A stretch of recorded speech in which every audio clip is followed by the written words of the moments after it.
Please like and subscribe for more content like this. The late afternoon light filtered through Chloe Harper's tall apartment windows, casting a warm glow over the clutter of paint tubes and canvases that defined her space. At 28, Chloe was a whirlwind of creative energy, balancing her job as a gallery curator with late-night painting sessions that left her both exhilarated and exhausted. Her small, fifth-floor unit in the city's artsy district was her haven, a chaotic blend of half-finished sketches and the faint scent of linseed oil. She was in the middle of a new piece, an abstract swirl of purples and silvers meant to capture the restless energy of a city night, when the doorbell buzzed, sharp and insistent. Chloe wiped her paint-streaked hands on her jeans, her auburn hair slipping from its messy bun as she crossed the room. She expected a standard delivery, maybe the new brushes she'd ordered or a takeout order she'd forgotten in her creative haze. Instead, when she opened the door, she found him. Julian Russo stood there, a package tucked under one arm, his silver hair catching the hallway light like a halo. At 60, he carried his age with a rugged charm, broad shoulders under a navy delivery uniform, laugh lines etched deep around his dark green eyes, and a grin that was equal parts mischief and warmth. The name tag on his shirt read Julian, and the way he leaned casually against the doorframe made the mundane act of delivering a package feel like an event. "Chloe Harper?" he asked, his voice a low, gravelly drawl that seemed to linger in the air. He held out the package, but his eyes held hers, a spark of curiosity in them that made her pulse skip. "That's me," she said, taking the package, her fingers brushing his for a fleeting moment. The contact was brief but electric, and she caught herself lingering on the warmth of his hand. "Thanks. Didn't expect this today." Julian's grin widened, crinkling the corners of his eyes. "Special delivery," he said, patting the side of the box. "Looks like art supplies. You an artist?" She nodded, setting the package on the table behind her, aware of his gaze following her movements. "Yeah, when I'm not wrangling gallery exhibits." "You always this chatty with your deliveries?" He chuckled, a sound that warmed her like a shot of espresso. "Only when the customers got paint on her cheek and a spark in her eye." He pointed to his own cheek, mirroring the spot where a smudge of purple lingered on hers. Her cheeks flushed, and she swiped at the paint, laughing to cover her embarrassment. "Occupational hazard." "You're not supposed to notice. Hard not to," he said, his voice dropping, his eyes steady. "You make a mess look good." Her heart gave a traitor's lurch, and she tucked a strand of hair behind her ear, trying to keep things light. "Careful, Julian," she teased, glancing at his name tag. "You'll make me think you're flirting with the customers." His grin was unapologetic, a spark of mischief in it. "Maybe I am. Is that a problem?" The air between them thickened, charged with something unexpected. Chloe should have thanked him and closed the door, kept it professional. But there was something about Julian, his easy confidence, the way he looked at her like she was more than just a name on a delivery slip, that made her linger. "No problem," she said, her voice softer than she intended. "Just didn't expect my delivery guy to be so charming." He laughed, stepping back but not breaking eye contact. "I'll take that as a compliment. See you around, Chloe Harper." He tipped an imaginary hat, his grin lingering as he turned and headed down the hall. She closed the door, leaning against it, her heart pounding. The package sat forgotten on the table as she replayed his words, his smile, the way his eyes had held hers. Julian Russo was trouble, and Chloe's dangerous desires were already stirring. The next morning, Chloe woke to the memory of Julian's grin, her dreams tangled with images of his hands, his voice, the way he'd leaned against her doorframe. She shook it off, blaming the late-night painting session, and tore open the package, new tubes of acrylic paint, vibrant and perfect for her latest canvas. But as she arranged them on her work table, her thoughts kept drifting to Julian. A delivery driver, of all people. She was being ridiculous. Yet the flutter in her chest said otherwise. Work at the gallery was a whirlwind, with a new exhibit of minimalist sculptures demanding her attention. Her co-worker Mia, ever the gossip, noticed her distraction during a coffee break. "You're off today," Mia said, smirking over her latte. "What's got you all dreamy? New artwork? Or, a new person?" Chloe laughed, dismissing it. Just weary. A long evening with the canvas. Mia's eyes narrowed. Indeed. This wouldn't be related to that package you received yesterday, would it? I saw the man in the lobby. Silver hair, a captivating smile. Completely charming. Chloe's cheeks reddened. He's merely the delivery person, Mia. Don't make it significant. Oh, it is significant, Mia said, grinning. Be cautious, Chloe. Those older men understand how to play the long game. Chloe rolled her eyes, but Mia's words lingered as she returned to her task. Julian was charming, dangerously so. By evening, she was back in her apartment, painting with the new acrylics, when the doorbell chimed again. Her heart fluttered, and she wiped her hands, half hoping it was him. It was. Julian stood there, another package in hand, this one smaller, wrapped in plain brown paper. Good evening, Chloe, he said, his voice warm, his grin as captivating as ever. Got another one for you. You must be keeping the art supply store in business, she laughed, taking the package, her fingers brushing his again. The contact sent a jolt up her arm, and she found herself staring at his eyes, green and deep, like a forest after rain. You're making a habit of this, she said, her tone playful. What's in this one? More paint? He shrugged, leaning against the doorframe, his presence filling the space. You tell me. I'm just the person who gets to see you twice in 2 days. His eyes flicked over her, lingering on the fresh paint smudge on her jaw. Purple again. You're consistent. She swiped at her jaw, laughing despite herself. You're going to start thinking I'm a walking canvas. Perhaps you are, he said, his voice low, with a playful edge. A rather good one, too. Her pulse quickened, and she stepped back, gesturing to the kitchen. Would you, like some coffee? Since you're here. And all the words slipped out before she could stop them, her dangerous desires nudging her forward. His grin widened, and he stepped inside, closing the door behind him. Thought you'd never ask. The coffee led to conversation, and the conversation stretched longer than Chloe intended. They sat at her small kitchen table, surrounded by the chaos of her art supplies, exchanging stories over steaming mugs. Julian told her about his days as a musician, playing guitar in dive bars across the country before settling into a quieter life as a delivery driver. Keeps me active, he said, his eyes crinkling. And I get to meet people like you. Chloe shared stories of her gallery mishaps, like the time she'd tripped and nearly knocked over a $10,000 sculpture. His laughter was warm, grounding, and every time his gaze lingered, on her hands, her paint-streaked shirt, the way her hair fell loose, she felt a thrill she couldn't ignore. You're not what I expected, she admitted, leaning forward, her coffee forgotten. I thought delivery people were supposed to be uninteresting, he chuckled, leaning closer, his elbow brushing hers. And I thought artists were supposed to be pretentious. You're genuine, Chloe. It's refreshing. Her cheeks flushed, and she tucked a strand of hair behind her ear, aware of his eyes on her. Be careful, Julian, she said, her voice playful but her heart racing. You're going to make me think you're not just here for the delivery. His smile was slow, deliberate. Perhaps I'm not. The moment stretched, heavy with potential. Chloe's heart pounded, her attraction to him, a man she'd known for all of 2 days, burning brighter than she wanted to admit. She should have sent him on his way, kept things professional. But instead, she found herself saying, you know, I'm teaching an art workshop tomorrow at the community center. If you're not too busy delivering packages, you should come by.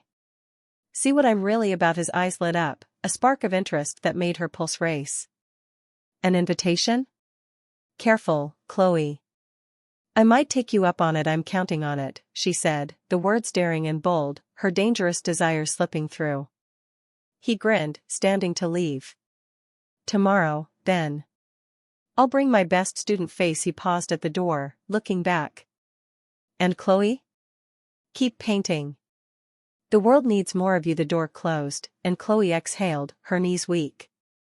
Her apartment felt too quiet, but Julian's presence lingered, warm and unsettling. She glanced at her canvas, the purples and silvers now pulsing with life, and knew she was in trouble. The next day, Chloe's nerves were electric as she set up for her workshop at the community center. The room was bright, filled with easels and the chatter of her students, mostly hobbyists and a few young artists. She wore a simple white blouse and jeans, her hair loose, trying to focus on her lesson plan. But her thoughts kept drifting to Julian. Would he show? Was she crazy for inviting him? When he walked in, 10 minutes into class, her heart skipped. He wore a dark green shirt that brought out his eyes, a sketchpad tucked under his arm, and he took a seat at the back, his grin saying he knew exactly the effect he had.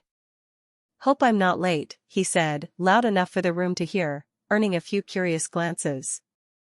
"Glad you made it," she replied, addressing the class but looking at him, her voice steadier than she felt. The workshop was on abstract expression, and Chloe guided her students through bold brushstrokes, encouraging them to let go of control. But Julian's presence was a distraction, his gaze steady as he watched her move around the room, his own canvas untouched. When she paused to check his work, she found a rough sketch of her, mid-gesture, her hair falling loose, her eyes alight with passion. "You're supposed to be painting," she teased, her voice low, aware of the students nearby. He leaned closer, his shoulder brushing hers. "Couldn't help it." "You're more interesting than the assignment." Her cheeks burned, and she stepped away, trying to focus. But his words stayed with her, a spark that refused to fade.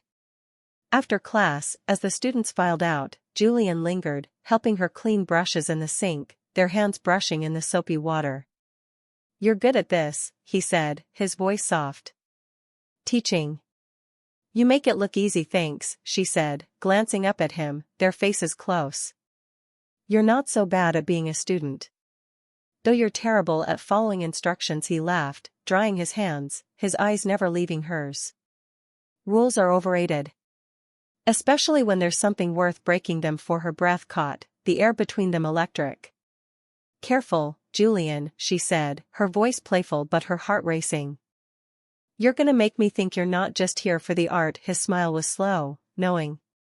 "Maybe I'm not." Over the next week, Julian became a fixture in Chloe's life, slipping into her days with an ease that both thrilled and unnerved her.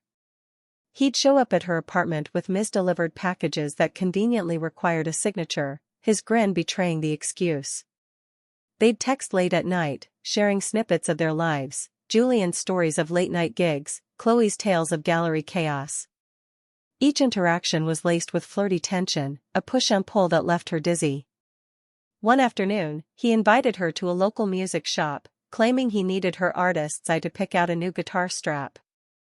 The shop was a cozy maze of instruments, the air filled with the twang of strings and the scent of polished wood. Julian was in his element, strumming a guitar with practiced ease, his fingers moving deftly over the strings. Chloe watched, mesmerized, as he played a soft melody, his eyes catching hers. "You're not bad," she said, leaning against a display, her tone playful. "I thought you said you gave up music." He grinned, setting the guitar down. "I never gave it up. I just put it on hold. Kind of like how you're holding back with your paintings." Her cheeks flushed, and she nudged him playfully. "Low blow. I'm working on it." He stepped closer, his voice low. "I know. And I want to see it, Chloe. All of it." Her heart skipped, and she laughed to cover it. "You're relentless." "Only when it's worth it," he said, his eyes intense, a spark of something new in them. They wandered the shop, sharing laughs over quirky instruments and old vinyl records, their shoulders brushing as they navigated the narrow aisles.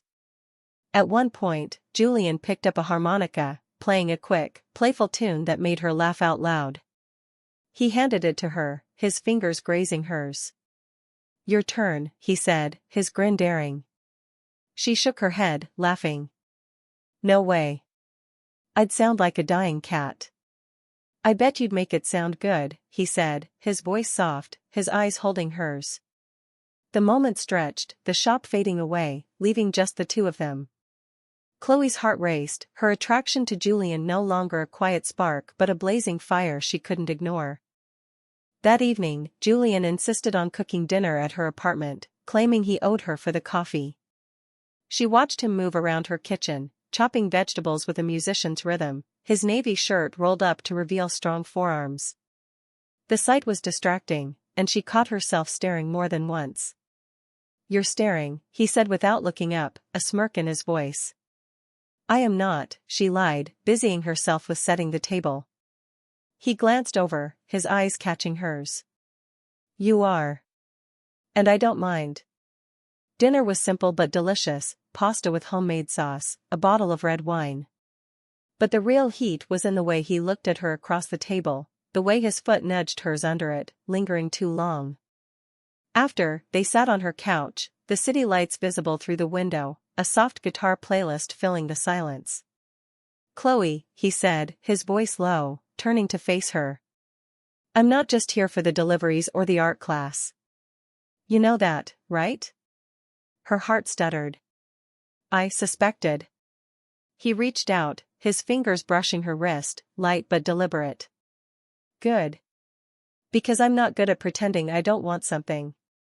And I want to know you. Really know you." She swallowed, her voice unsteady. "You're trouble, Julian." "Maybe," he said, his thumb tracing a slow circle on her wrist. "But you're not running. That's gotta mean something." She didn't run. She didn't pull away. Instead, she leaned into the moment, the heat of his touch, the promise of something more. The following week, Chloe's life felt like a canvas painted in bold new colors. The gallery was gearing up for a major exhibit, but Julian was a constant distraction. He'd started leaving notes with his deliveries, small, handwritten things tucked into the package. "Saw a painting today that reminded me of you.